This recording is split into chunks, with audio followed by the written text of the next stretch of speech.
week-end avec notre conseillère juridique ce matin, Alicia Mazouz. On prépare les vacances, Alicia. Ça, c'est quand même une chouette nouvelle, et notamment les locations de voitures. C'est pas toujours simple.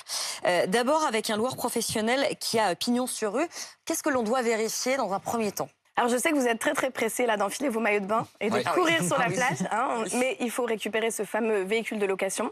Et le moment important des vacances, c'est le moment où on fait le tour du véhicule. Donc on prend bien le temps, tout à fait, pour faire le constat, l'état des lieux, parce que ça va être le point de départ. On peut prendre des photos. C'est une valeur juridique, ça ? Il faut un faisceau de preuves, d'éléments, d'indices, donc tout ce qu'on peut prendre, on le fait. Surtout, on remplit bien, on ne se laisse pas porter en disant « bon, c'est bon, je signe, tout va bien ». Donc on prend le temps. Parce que ça va être le point de départ en cas de litige et d'accident.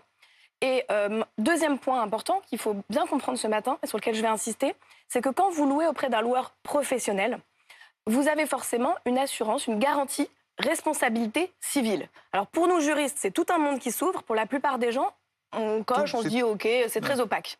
Qu'est-ce que ça signifie? Très simplement, un contrat de responsabilité civile vous permet de protéger les autres. Voilà. Ok. C'est une sorte d'assurance au tiers, en fait. Donc c'est une assurance au tiers qui bénéficie donc en cas d'accident au piéton par exemple que vous allez renverser, à l'autre véhicule automobile qui est percuté.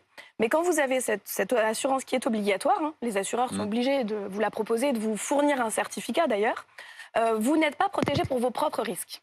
Donc ça signifie que si vous êtes blessé, si votre véhicule de location est endommagé, même s'il est volé, vous n'êtes pas couvert avec cette assurance obligatoire minimale. Et donc c'est nous qui payons.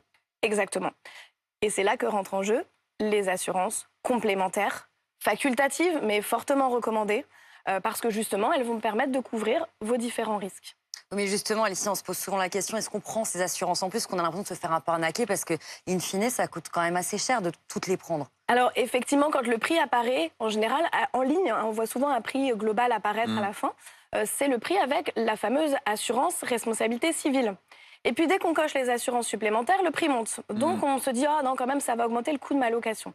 Alors, c'est là, un bon juriste, vous le connaissez, mon petit adage, chaque fois que je parle de contrat, je vous dis de faire quoi? Je vous dis de les lire. Voilà, de lire. Les petites, les grandes, toutes les lignes, on les lit. D'ailleurs, pour l'anecdote, moi, je me suis déjà fait disputer dans une file d'attente d'un loueur de voitures professionnelles, parce que les gens derrière n'étaient pas contents, je lisais le contrat. Après 8 ans, ça commence à être long. Non, je lis vite, je vous rassure.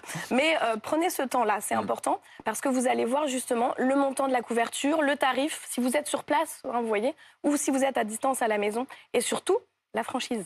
Ah oui, le montant de la franchise qui est... Le montant de la franchise, on le rappelle quand même, la franchise, c'est ce qui vous reste à charge, même quand vous êtes couvert par l'assurance. Donc entre 300 et 3 000 euros. Il nous reste pas longtemps pour parler des locations entre particuliers. Entre particuliers, alors c'est un phénomène émergent, deux situations distinctes. Une très dangereuse, c'est la location particulier directement, sans intermédiaire.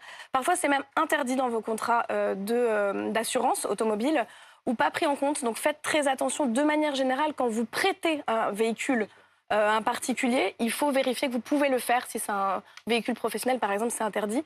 Et puis aujourd'hui, les plateformes intermédiaires, alors elles vous offrent plus de protection parce qu'elles vont souscrire des assurances spécifiques qui vous permettent justement de prendre le relais et de ne pas perdre votre bonus en cas d'accident. Il y a ça qui joue aussi.